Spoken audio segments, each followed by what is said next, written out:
So kale is a vegetable that's full of vitamins. We have a video where we made our kale chips. Many people can't get their head around kale or don't enjoy it because it's such a hardy vegetable or leafy green to try and chew, not as soft and sweet like romaine lettuce, spinach, etc. So today we're going to sear Atlantic salmon, and we're going to make a kale salad using an avocado dressing. And it's very complementary to the kale, it's very easy to eat, and you'll get a lot of benefits out of eating the kale. So we found a mix in the store which is a mixture of kale, chard and spinach, just the baby leaves. And when these green leaves are at their youngest, that's when they have the most vitamins. And this being the spinach, this being the kale, and this being the baby chard leaves. I just wanted to show you the difference in those. Now in order to make our avocado dressing to complement our mixed greens, we're just going to take an avocado and Daniel's going to mash that with a fork.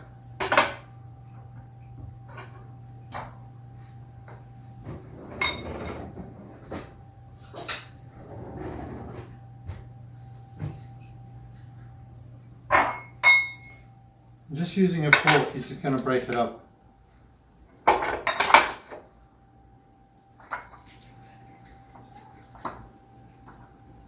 We're also going to add a squeeze of lime.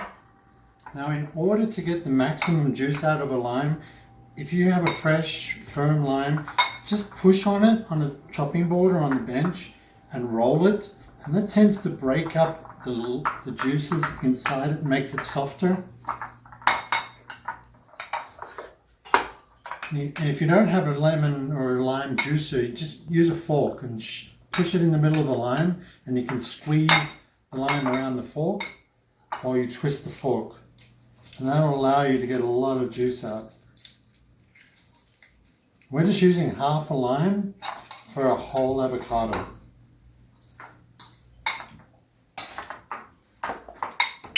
Next we'll add some ground black pepper.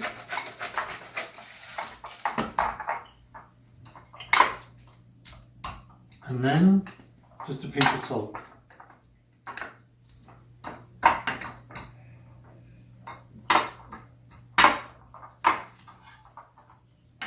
While Daniel does that, I'm just going to julienne a red bell pepper.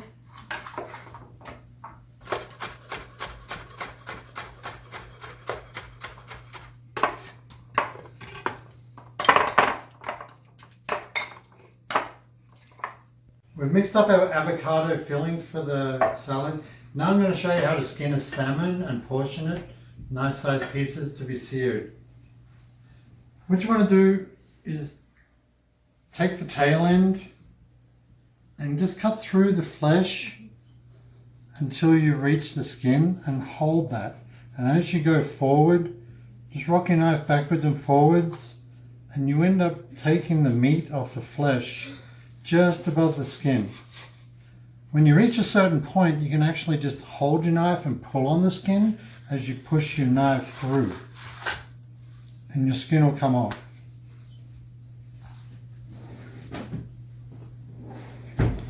This one has no pin bones. It's a half a salmon fillet. It's the tail end. Most of the pin bones are going to be up here in the top end. What I like to do is cut down the center.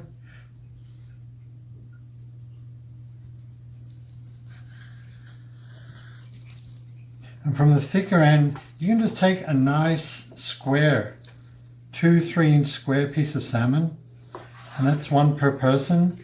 And I prefer to use a thicker end for anything or anyone that I'm doing first. So for this demonstration today, I want to use the better cut. Now we have a medium heat pan. We're going to add our avocado oil.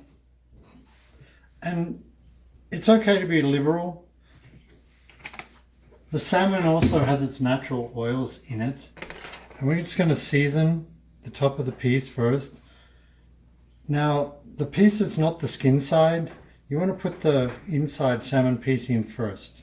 And that's going to brown up just nice. And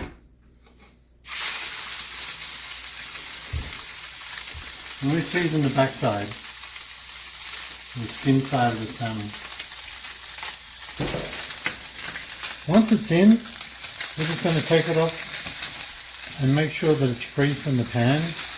And we're just going to let that sit and cook and get it nice and crispy and golden brown. As the salmon cooks, you're going to notice it's going to cook up the side, and the higher it gets up, we want it to just where it is now, just below center. Then we're going to flip it over, and you can see that it's beautiful golden brown and even crispy on the edges to touch.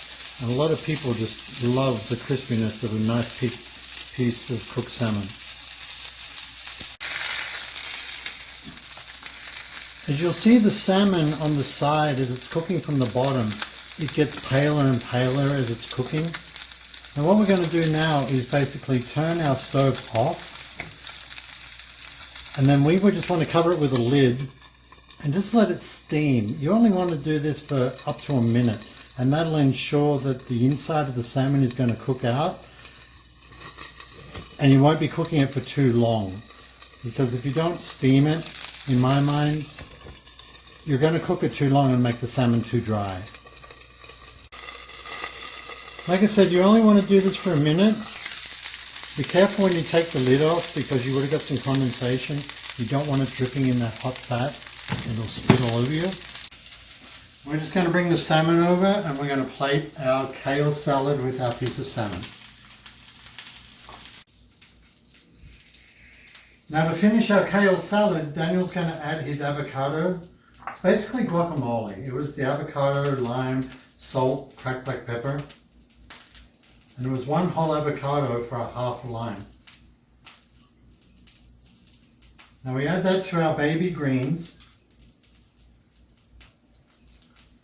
Again, this is the idea to use for kale, to get the benefits, the health benefits of eating kale and eating them in a nice way. So basically we are just really mixing in this simple guacamole into the kale leaves and mushing it up, making it quite wet. And it's really going to be quite complimentary for the kale and the heartier greens.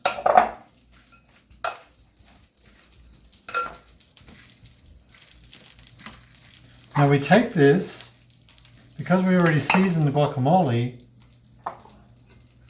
it doesn't need any more salt, pepper, or flavor. We julienned our red pepper for some color to enjoy. Then we're taking our nice piece of salmon with a beautiful crispy top. And we actually have our own beet sprouts that we're going to use on top. So part of this dish was to introduce to you that baby beet sprouts, any form of sprouts that you can grow yourself, have a lot more vitamins and nutrients in them than the fully grown vegetables. But there's our kale salad with our salmon and beet sprouts.